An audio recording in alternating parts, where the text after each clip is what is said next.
तर नमस्कार भावना, आज होता मला सुट्टी आणि मी उठलो आज लेट. मला आला साक्षीचा कॉल की मला घ्यायला या म्हणून. मी तुमची वाट बघत होतो. तर त्याला आपण तयारी करून मग निघू.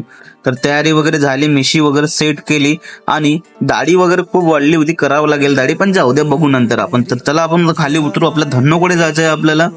तर धन्नो तर खूप दिवसाची मी धुतली नाहीये. आता धन्नोला मी चाबी लावलोय.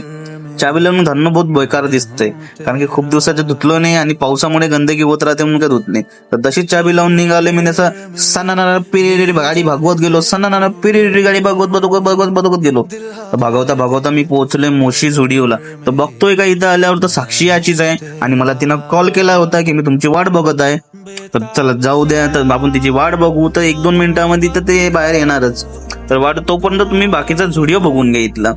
तर बघतोयच काय, ते साक्षी आली बाहेर आली. तर मला म्हणत होती की माझा व्हिडिओ नका काढा, मला बाकीचे लोक बघतात. म्हटलं बघू दे. आणि बघतो तर काय म्हटलं तिला की तू तोंडाला जे बांधतोय ते तोंडाच्या खाली का घेते, तर लोक तोंडावर बांधतात. तर ते हसू राहिली होती. तर जाऊ द्या ना, एवढी गलती चालतच असते. तर चला आता आम्ही निघालो घरी. लवकर जाऊन स्वयंपाक करावाचा आहे, जेवण झोपायचं आहे. तर गुड नाईट, नेक्स्ट ब्लॉगला भेटू.